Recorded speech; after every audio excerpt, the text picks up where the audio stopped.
Sorry for that. Nope. Okay. Okay, so I named my talk Biosignal-based spoken communication, and I assume that most of you have heard about spoken communication, but probably you wonder why I called it biosignal-based, and probably you wonder what biosignals are in the first place. So I thought I'd give you first a little definition on what I mean by biosignals, and then piece by piece explain what I really want to talk about here. So to me, biosignals are autonomous signals. Oh, by the way, can you see my pointer or my mouse? Yes. Okay, good. So these are autonomous signals that are produced by a living organism. And in our case, I always consider humans as the living organism. And these signals can be measured in physical quantities.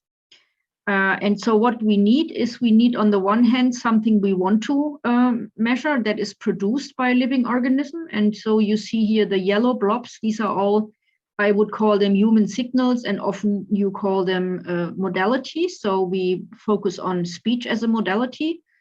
And these signals can be captured by a large range of different sensors. And resulting from the modality and the capturing method, we can discriminate various kinds of biosignals. And I'm basically discriminate 6 cases of biosignals that might emanate from the human body. And if you think of just speech, then the idea, what I would like to bring across and what I will also present today is that speech by itself can not only be captured from a microphone like we traditionally do. So if we do speech recognition, for example, we use a microphone to capture the acoustic waveform, but it could also, for example, be captured by a video camera. It could be captured by surface electrodes. It could be captured by magnetometers and so on.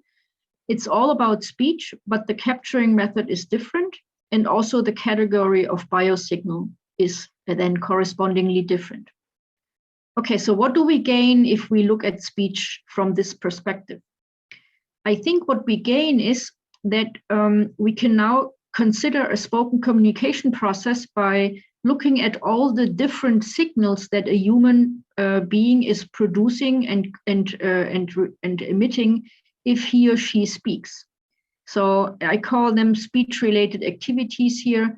So that means, first of all, we need, for example, the brain that starts the process of speaking. We need our muscles to move our articulatory apparatus. We need the laryngeal activity, respiratory activity. This all has to come together to produce speech. And so far, we basically focused in speech recognition. For example, we focused on this particular signal. This is the acoustic signal that we interpret. And what I would like to achieve is that we are considering the whole range of signals that are related to speech. And then we basically capture them dependent on different variety of different sensors. But then the rest of it is pretty much the same, because once we have, for example, features extracted, then we can use them for processing, for example, in speech recognition, in speech synthesis. We can analyze what has been said, we can understand, and then we can drive a wide range of applications. And the point here is, don't look only at acoustics, but think beyond acoustics in the sense of using beyond acoustics in order to for spoken communication. And in particular, if we look at speech that is produced is a very complex process that results from a variety of human activities.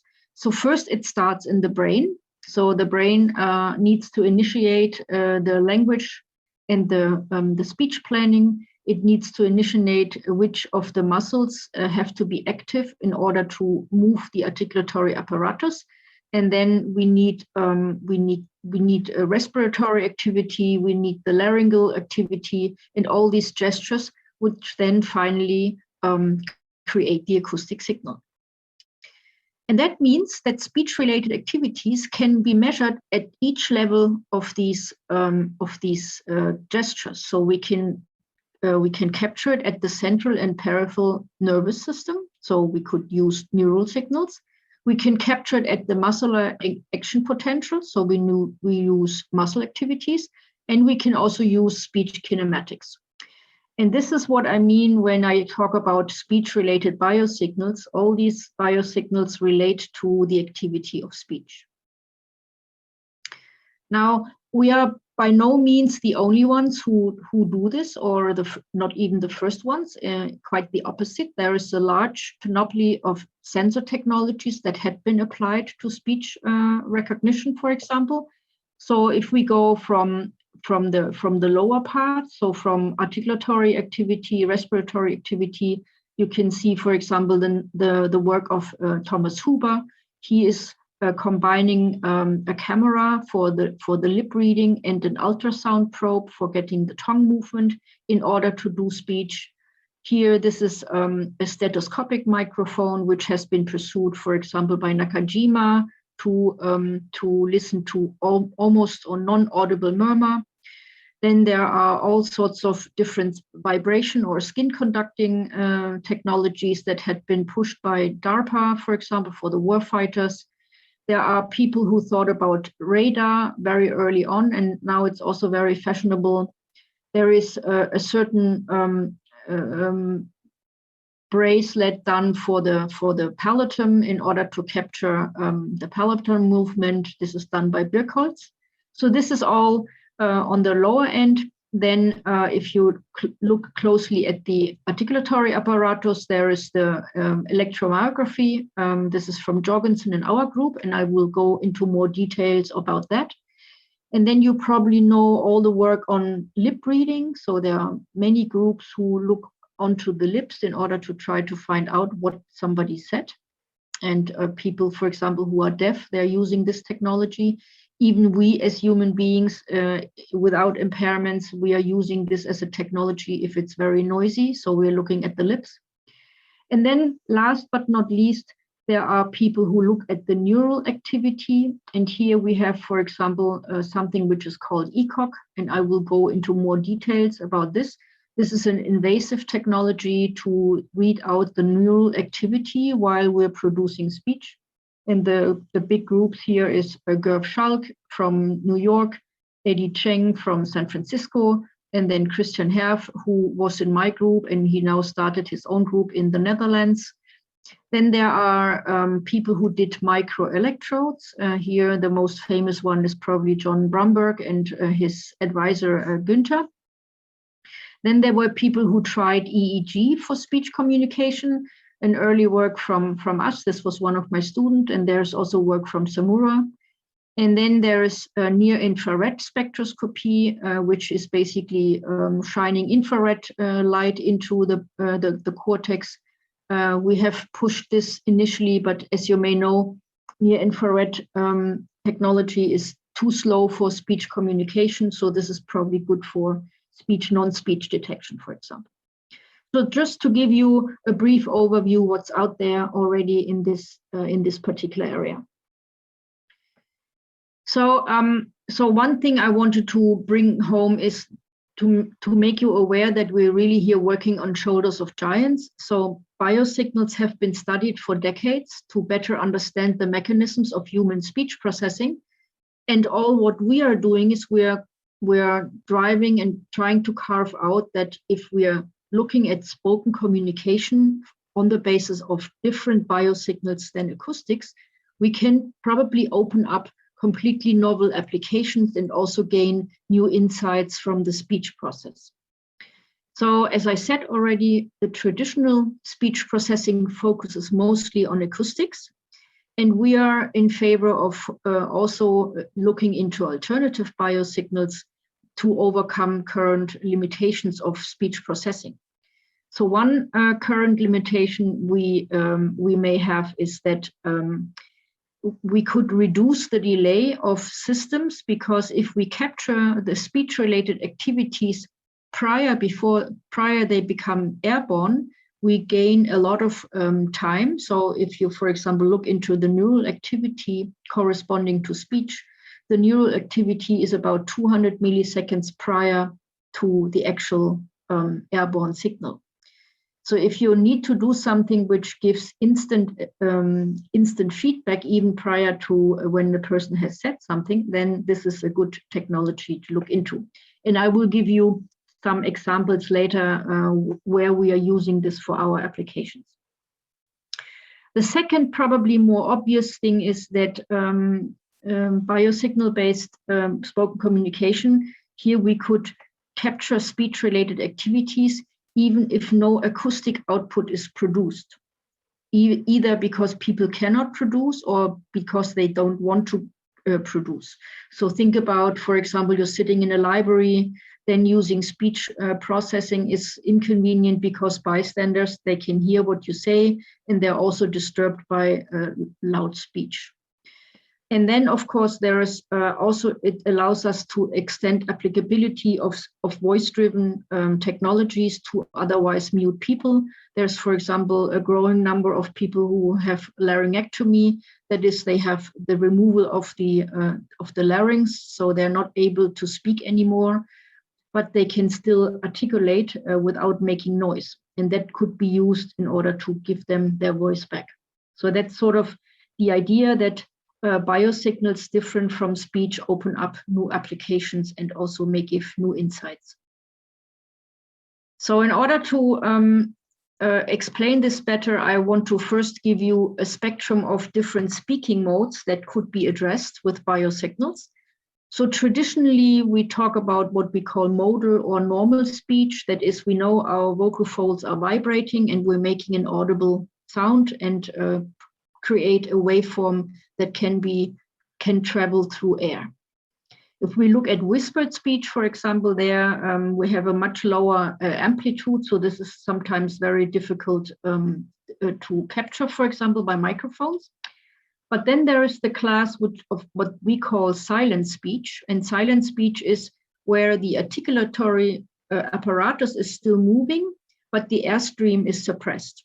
So it's like mouthing speech. So I'm not saying hello, but I'm saying, so I'm moving my apparatus, but you don't hear a sound. This is what we call silent speech.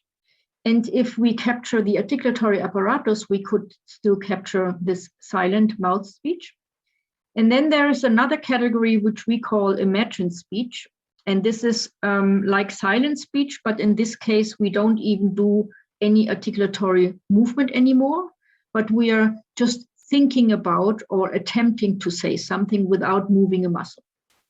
So modal speech is hello, silent speech is, and imagined speech is. Okay, and then there is something we call inner speech, and inner speech is more like if we think, for example, we talk to ourselves in a very rapid way. This is more an internalized process in which we think in pure meaning rather than in phonological properties. So imagined speech is really that we are thinking about producing words, and inner speech is just, thoughts running through our head.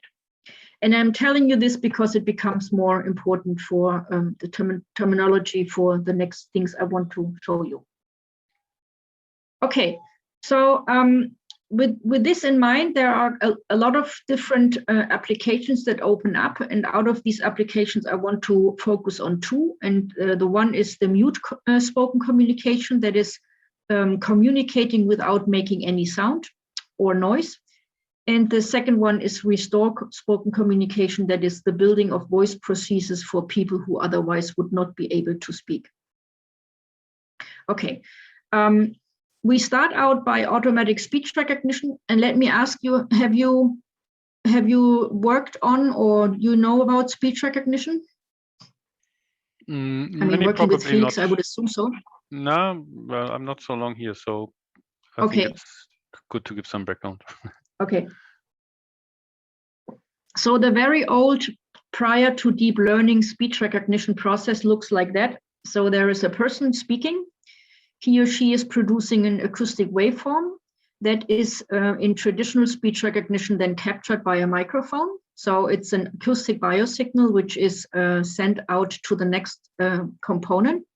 The next component is doing something we call signal processing or digital signal processing.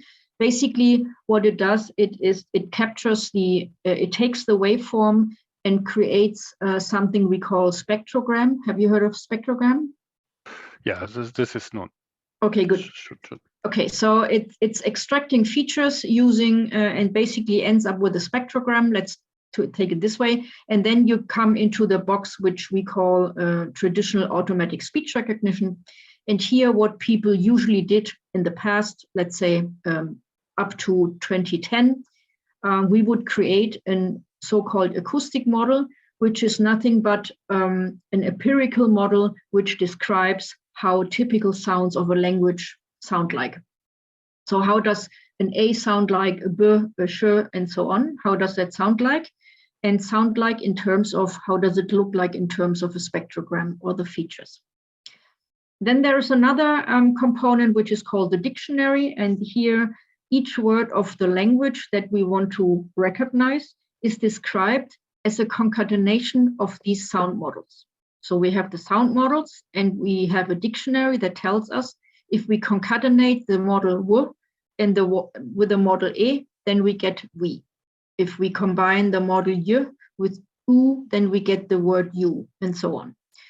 And then last but not least, we get a language model which describes which kind of word phrases are very, very frequent in particular languages. And this language helps us to identify if I say something like, das tut mir weh versus das tut mir zeh. Our internal language model tells us that it's more likely that I said das tut mir weh because this makes sense in German language. Okay, so this is, as I said, maybe the way we do this up to 2010. Nowadays, it looks more like this. So this is an end-to-end speech recognition system, which really applies deep learning. So basically, the spectrogram, the features are put into a very, very, very deep network. And then what comes out are either characters or the word sequences. And then the output is basically given out on a loudspeaker. So that's in a nutshell how speech recognition works. And I'm telling you this because this was how we explored our first experiments with biosignals other than speech. What we did is we thought about, rather than using the acoustic signal, we use the muscle activity that we need to move our articulatory apparatus. So if I say hello, I have to open and close my mouth, I have to spread my lips, and so on. And the idea was to capture this with what is called electromyography. So you see the little electrodes in his face. So these electrodes capture the activity. And we recorded in parallel the normal acoustic speech, and we captured the EMG. And what we gain by that is we have a new way of representing speech. So we have the spectrogram like we had before, but we now have also the EMG signal. And then we can basically, after we find out how to extract meaningful features, we can apply the very same backend of speech recognition. The only difference is that the acoustic models are not modeled in terms of spectrogram features, but they are modeled in terms of EMG features. So the idea was very, very simple. And we also played one trick because we captured basically both in parallel. So we could basically infer knowledge we have from speech, from acoustic speech, we could infer to the muscle activities. Now, maybe give you a little bit of detail what how we captured these. So it's called surface electromyography, which basically means the electrode is placed on the surface of the skin. So we're not using any needles or anything that's painful. The electrodes are capturing electrical activity at the surface of the skin, and the electrical activity results from muscles that are contracting. So basically what it is the action potentials which arrive from the brain. So from the neural signals, they generate and regenerate action potentials. These action potentials arrive at the muscle and cause the muscle to contract. And if we place two sensors on overactive areas, for example, look at these two here, or look at these two, they're both on active areas. So if we place them here and there is an action potential coming into the muscle, then we can basically see the potential differences as an EMG signal. So this is the basic idea of EMG, which is not our invention, but it is something that is heavily used in medicine. So medicine, they're using this to, for example, do medical diagnosis about the functioning of muscles, and we basically use it for the movement of the articulatory muscles. And you can see here that we only picked some positions. So all in all, we pick mostly this one here that is used and needed for spreading the lips. We are using these two here, they're for opening the mouth. We are using this one here that gives us information about the tongue. And we're not using all of them. For example, there's one very important one that is this one here for rounding the lips. But if we use this, then people chew on the wire. So we had to leave out some in order to make it more convenient for the people.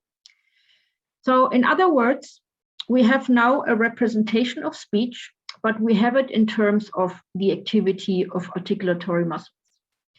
And that means the activity of the articulatory muscles that is completely independent of if the person actually really speaks aloud. So if people just mouth the speech without making any sound, we can still create a speech recognition system based on surface EMG. And that means EMG is recording the motion and not the acoustic signal. And that, of course, gives us a very interesting new possibilities, because we can now create something which is not disturbing to the environment. So we can speak silently in quiet environments. We can speak about things that we do not want other people to hear. So we can transmit confidential information, which is usually difficult if we use speech. It can be noise robust because the EMG signal does not care at all about the environment. And it could support speech impaired people. And we are currently using this, for example, with laryngectomies. We give them the EMG-based system so that they can create their own voices despite the fact that they cannot articulate with their own voice box. Okay. And by the way, in case you want to try out, we collected large corpora of more than 100 people by now, and we are giving out significant portions of it. So we have this available for free download. If you're interested in this, then this one here, the interspeech paper, is the one that describes the scenario, how we recorded the data, and it also provides you some benchmarks in case you want to do speech recognition yourself. Okay, so one thing that we noticed is if we ask people to produce mouth speech, we realized that they were not all able to do this properly. And so we classified speakers into good speakers and bad speakers by looking at the word error rate of the speech recognition system. So we had good speakers where the word error rate is drastically under 40%, and bad speakers who basically perform very, very poorly. And what we did here and what you see here is the power spectral density, the frequencies over the frequencies. So you can see here 3 different colors. You see blue, red, and yellow and black. And the black one represents audible speech. The red one represents whispered speech, and the blue one represents blue speech, silent speech. And what does it mean if you see these curves? It means if these curves are very shallow, that a person who speaks silently is no longer able to provide over the whole range of the frequencies the same power spectral density than the one who's speaking audibly. Or if we, to put it in layman's words, these persons here, they start slurring because they're producing the silent speech and they cannot hear themselves producing it. So they sort of lose the ability to speak and articulate clearly. And actually that makes a lot of sense, because the reason that we can articulate well for hours and hours is that we get our own audio as a feedback. So we always hear ourselves speaking. And we're using this information to make sure that we are hitting the articulatory target well. And if this feedback goes away, then some people seem to be able to remain articulatory targets, but others seem to really deteriorate. And when we discovered that, we thought it would be really important for people to give them some sort of an auditory feedback, so then that they would be able to proceed with silent speech while listening to themselves, maybe in the ear. So that means we wanted to look into what's called direct synthesis. The idea of direct synthesis is to take the features from EMG and transform them directly into something that can be made audible. So just to repeat what the differences are. So we have here the capturing of the EMG plus the audio. We do signal processing. And then for the automatic speech recognition, we transform these signals into written text. So we have the written correspondence of what has been said. This would be speech recognition. And we call this EMG to text because it converts EMG signals into text. While with the direct synthesis, we do the same processing and capturing, but then we are using the features and transform them directly into something that can be vocoded, such that it's played on loudspeakers. And we call this EMG to speech because it directly converts muscle activity into speech. Does it make sense? Okay. Okay, and the pros and cons of these two is, so the benefits of doing automatic speech recognition is, once we have the text given, we can really create synthesis on a very high output quality. Or we can use the text for any other application backend where we need, for example, a command and control. The drawback of automatic speech recognition is, of course, this might have a limited vocabulary so that people cannot express everything they want. We are suffering from recognition errors, and it would not be possible to really make sure that the emotion and the emphasis of the original voice is basically carried over. And another very important drawback is that speech recognition is not fast enough in order to provide instant feedback to a person's ear in order to make sure that the articulatory targets are still met. So in the direct synthesis, the pros are we have no vocabulary restrictions. We can easily convey speaker identity and emotion because all we do is just transform EMG to speech. And most importantly, at least in my view, is that we can do this with a minimal delay. So that means we can put the user in the loop of the system. The drawbacks, however, is that the output quality might be worse and that we do not have any text for application backend. Okay, so what we did, and you know this guy already, so this is Matthias. He did his PhD in this area. So he was then performing feature transformation and vocoding in 3 different ways. One is a relatively straightforward Gaussian mapping method. Another one is a well-known technology of speech synthesis, which is called unit selection. And the third one is using deep learning in order to do the transformation. And to make a long story short, I basically I play you the results so that you can listen to what comes out if we take the EMG signal and then convert this to speech and then make the speech audible again. So I first play you the resynthesis of the original. Can you hear this? Okay, so this was the resynthesized one. I just play this one more time. He is trying to cut some of the benefits. Okay, and now I'm playing the one that we got if we use the deep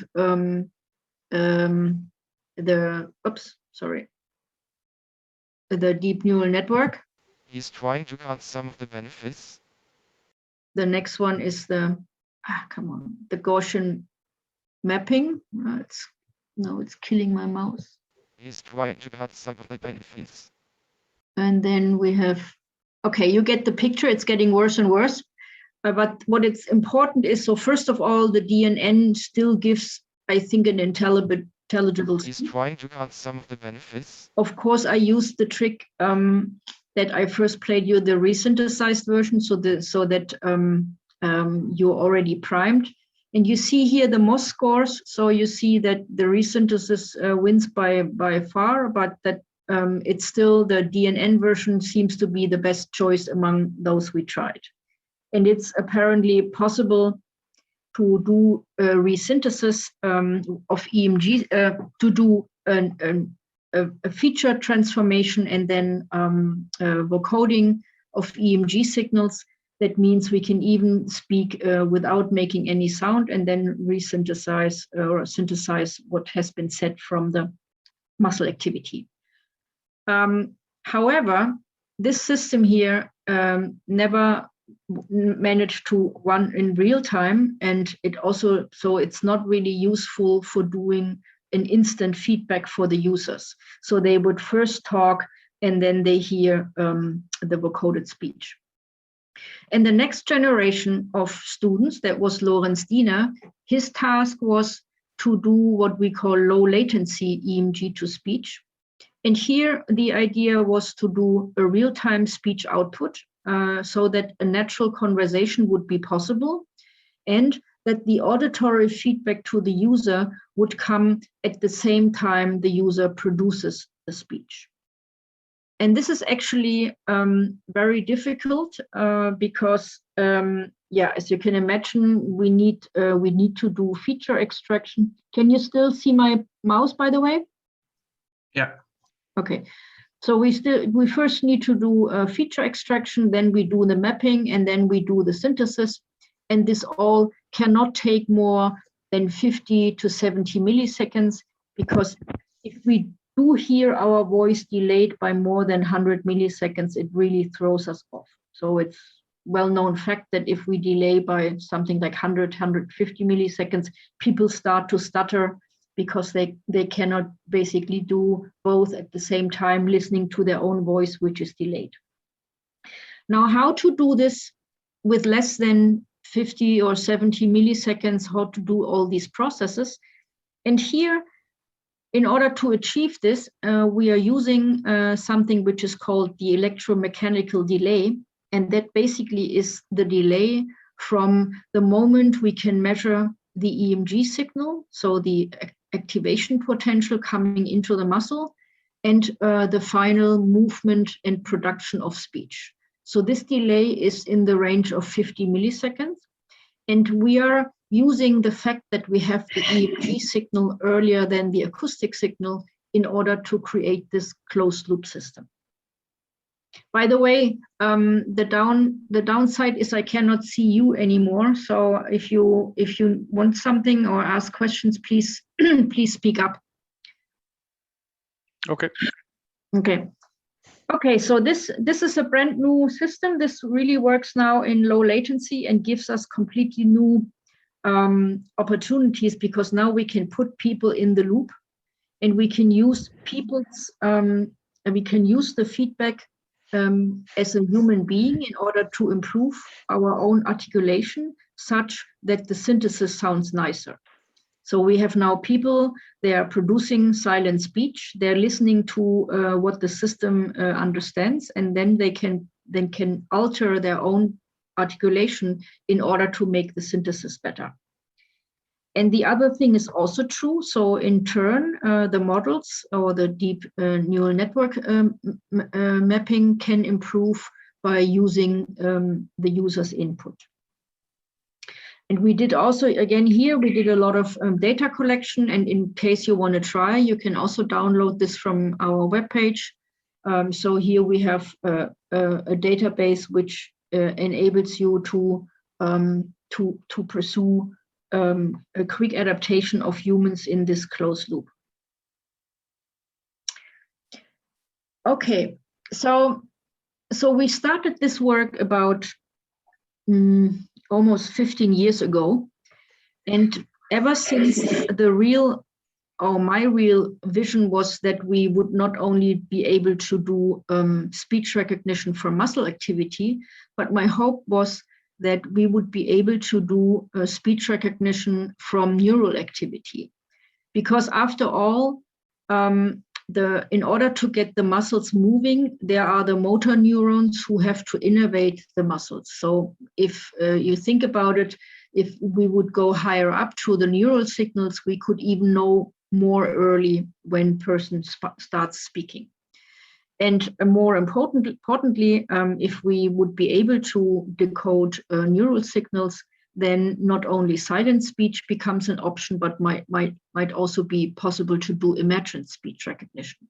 That is, thinking about producing speech rather than producing it. So we first tried in 2006 already, we tried with EEG. So EEG stands for electroencephalography. It's basically the capturing of the brain activity from the outside of the skull. So it's basically you place electrodes on top of the head with the hair, and this electroencephalography captures neural activity through the bones, the skull, through all the tissue of a human being. The benefit of EEG is that it's not invasive, so we do not have to go under people's skin. And it captures basically on a very high temporal resolution everything which is going on on the cortex. Temporal resolution is between 10 and 100 milliseconds, so this is good enough for doing speech processing. The drawback of EEG is that it has a very low spatial resolution. So that means they have to be in the range of 10 to 6 up to 10 to 8. So that's almost a billion neurons have to be active at the same time in order to create the signal that EEG can capture. A much better choice in terms of temporal resolution and also spatial resolution would be microarrays. These are little chips that will be implanted in a person's brain. The drawback of microarrays is that they are basically destroying the neurons that are in this range. And also, of course, it requires that people need to have surgery in order to get the microarrays implanted. And something in between, which does not destroy neurons as such, and has both a high spatial resolution or a high enough one and a high temporal resolution, is what's called ECOG. ECOG is it's basically intracranial EEG, and that means it's EEG, but not on the top of the head, but in the head. So it's basically EEG that is captured from an electrode grid that is implanted inside the head. Now you may wonder who wants to do this in order to do speech communication. And that's of course nothing which we want to apply for the mass market. But in this case, we captured these signals from people who do have surgery because they are suffering from very strong, heavy epilepsy. And these people, usually they get monitored for about 2 weeks in hospital. They get these electrodes implanted to find out in which area of the brain the epilepsy comes from. So they live for about 2 weeks with these electrodes implanted. And we were lucky enough to get some of the data of these patients. And we used the data from those patients where the electrodes capture the area where speech happens. So we. Sorry, may I ask a question? Oh, please do so. So the electrodes are directly on the brain, or are they in between the skin and the skull, or how can I imagine this? No, you have to imagine that indeed the skull will be opened. You can see here maybe these are the clamps who hold back the skin. So the skull is really opened and removed, and the electrodes are really put on top of the cortex. Ah, okay, thank you. So it's a very bloody procedure. And so they put it in, and then they put the remains of the skull, they put on top, and then they put big bandages, and people are in hospital for 2 weeks with basically this open skull, if you will. Wow. Yeah. So it's no fun at all for the patients. But on the other hand, so they don't have that many options. Some of these patients have up to 200 strikes of epilepsy per day. And they decided to get surgery. And basically what they do is they remove those parts of the brain that are the origin of the epilepsy, even if it means that maybe some parts in the body will not function as they functioned before. So it's really tough. And it's a highly invasive procedure, which is only done due to the clinical needs. So that's nothing we're not taking volunteers or anything, but it's really due to clinical needs. Other than that, it's way too complicated and too dangerous. So the data I'm showing you is here. You see 7 subjects, and you see here that the electrodes, so these are these little blue dots, these electrodes are placed on top of these areas in the cortex, and you can tell that they are in very different positions and also in different densities. So here, for example, we had what's called a high density grid, where the interspatial distance between these electrodes is much finer than on the other ones. The benefit for us is that we get more information on what's going on in these areas. So from all the patients we could get, we picked those who have a capturing of electrodes that is in the area where speech is processed or produced. And as you also can tell, they're in very different ranges. That's simply because this is what the patients needed, so we had to go with it. And we try to co-register them in a common space so that we can compare between the patients. But everything I show you here is highly patient dependent. So the models we built was for one patient only. Oh. Okay, and so then Vice President Thompson, Mr. Speaker. So you heard one person speaking, and you may wonder about the voice. So for one, we have anonymized so that nobody can tell who it is. But then on the other hand, it's also, please keep in mind that these people are sedated, so they seem sometimes very slow. And this is also the reason why we had to pick data. So we asked the people to read out text, and we did this like a ticker task. So the text is scrolling on a screen and they basically read along. And for some people, we had to use very simple text because otherwise they would not have been able to follow along. So we used the same trick as we did with the EMG. We do a recording of their voice with traditional acoustic signal. And in parallel, we capture the speech related biosignals using the electrode grid in the brain. And so what we get is we get the acoustic signal. We're using traditional speech recognition to basically get the boundaries where which of the phones is produced. So this is liberty. And then we infer these labels onto the ECOG signals. And you see here, each of these things here is one channel, which is the differentiation of 2 electrodes in this grid. Okay, and then we do a lot of different feature extraction. And to be honest, doing the proper feature extraction took us almost 3 years to find out how to do this best in order to get some information out of it. to make a long story short, the most important thing is that we are using broadband gamma. So this is the activity in the brain that is captured up to 170 hertz.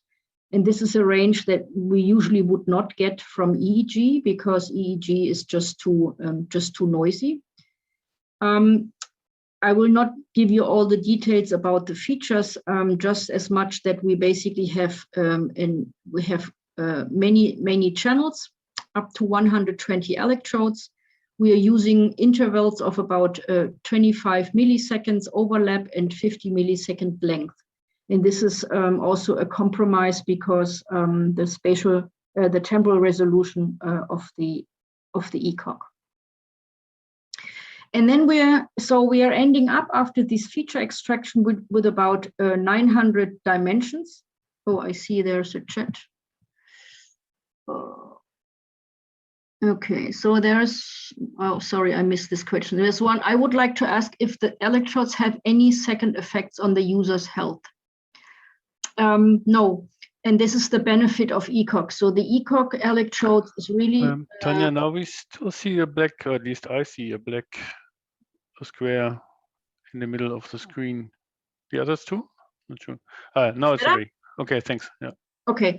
So I just realized that there was a chat question, and the question whether the electrodes do any harm, and the answer is no, because the electrodes is just a very thin layer, and they place it very carefully on top of the cortex. So it's not penetrating the cortex, and it can be basically removed afterwards, and it doesn't do any harm. Does it answer your question? Yes, thank you. Mm-hmm. If you present slides, you cannot see the chat, so it's always better to speak up and not use the chat. Yeah, thank you. Okay, and so what we did then, based on these high dimensional feature space, we wanted to find those features which are the most informative. And most informative because we wanted to do speech recognition in our sense, were those features that help us to discriminate best between different sounds on the cortex information. So we created, we basically calculated the Hilbert-Leibler divergence, which is basically another expression of the discriminability of a feature with respect to a certain criteria. And in our criteria, it was phone discrimination. And the benefit of using these kind of discrimination is that we now can basically look on the brain. We can look in the features that are active when we produce speech. And that gives us the opportunity, and I show you this in the next slide, hopefully. Hello. Oh. So we can now basically look at the human brain, and we can look at those areas that seem to be most discriminative at the time of speaking. What you see here is at the moment of speaking, this is the moment of speaking, 0 milliseconds, and we can even look 200 milliseconds prior to the onset of saying something and look at the most discriminative features, and they are interestingly, they are basically what we highlight, and what we see here is, for example, Broca area. And the Broca area is well known for doing speech planning. So that means 200 milliseconds prior to any output, we see the Broca area lighting up, and we see also that then about 150 milliseconds prior to the phone production, we still see Broca, but we now also see the sensory motor areas here. Here. So that basically are also regions which are associated with auditory and language functions. And then subsequently, we see that Broca is going away, but now we're seeing activity in the motor area. And then at the end, we see activity in the auditory cortex. And this relates to the fact that we can see and that we can hear ourselves talking. There's another chat.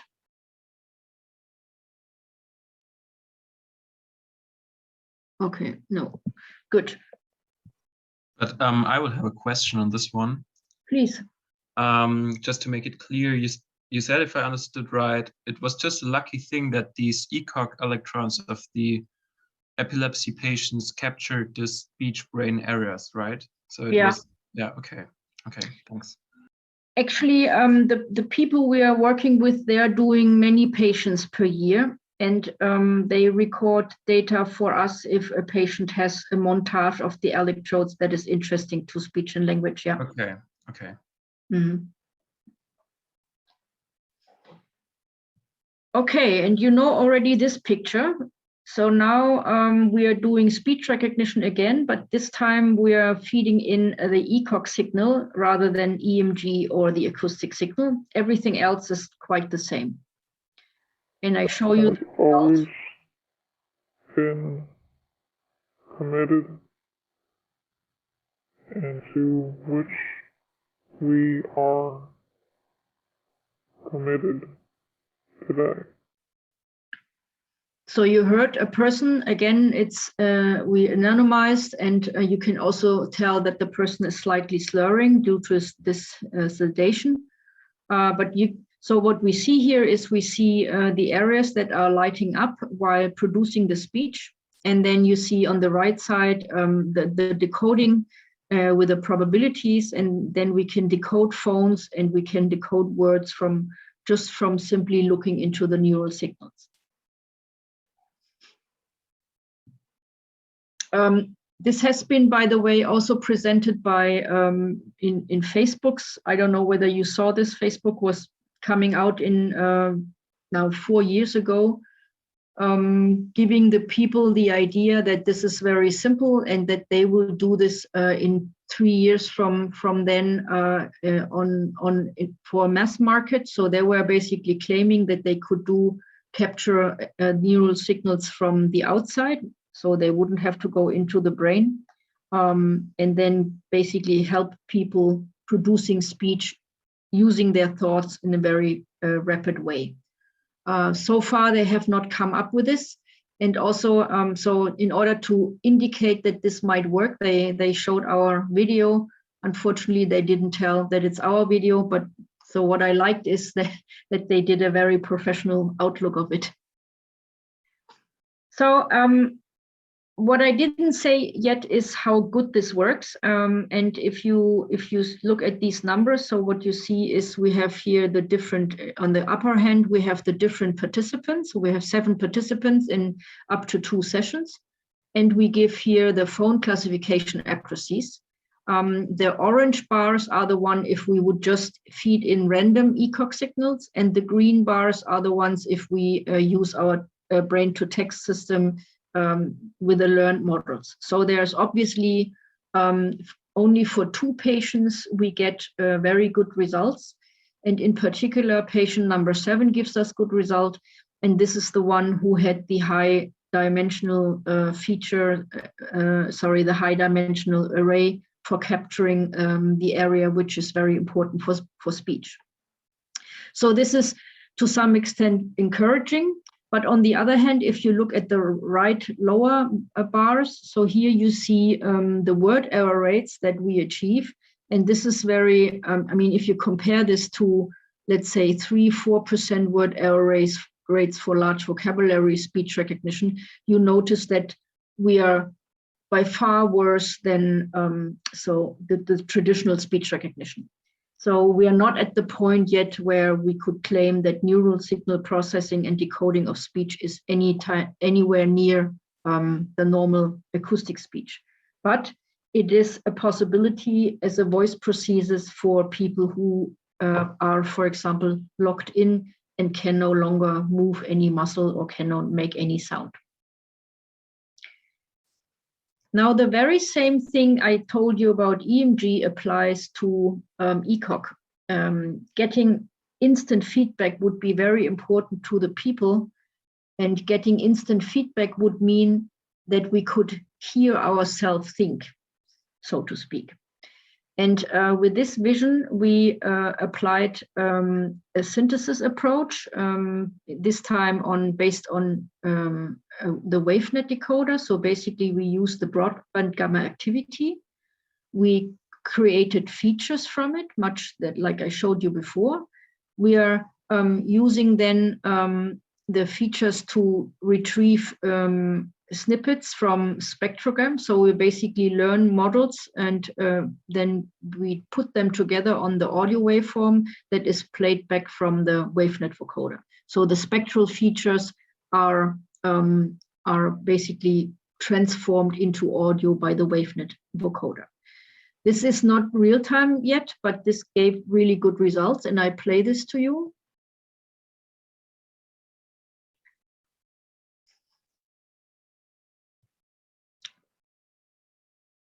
So basically, we are using the cosine similarity to find from test data to find the best fitting snippet from training data. And then we are retrieving the corresponding audio snippet. And then we are playing back the audio snippet.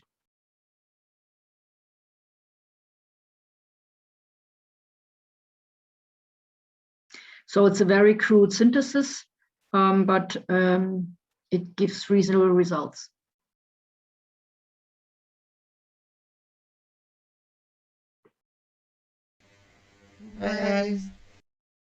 Okay. And I give you a little bit more examples on the speech synthesis. This is, by the way, a picture that shows the open brain. I mean, maybe as an answer to the question we had before. And I used a filter because somebody told me in earlier talks that it looks simply too bloody. So, but you get the idea. Okay, so this is the direct speech synthesis that has been produced by Miguel in our lab.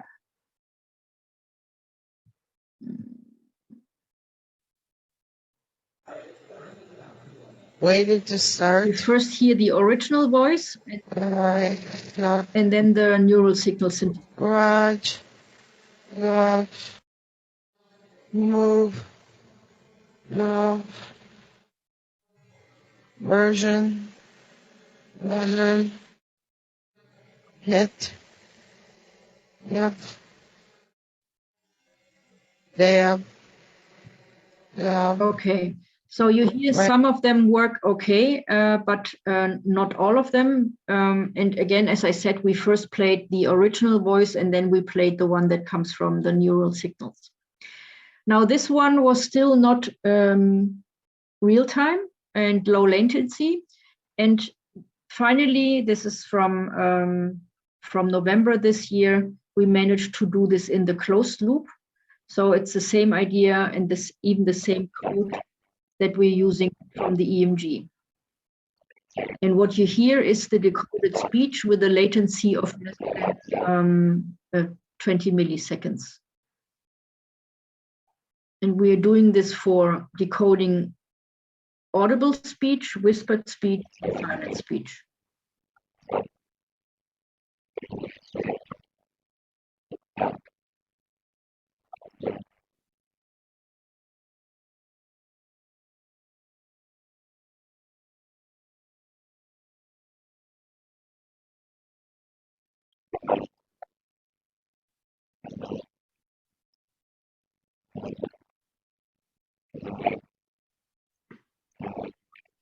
Somehow these pictures are super blurry, but they are super blurry.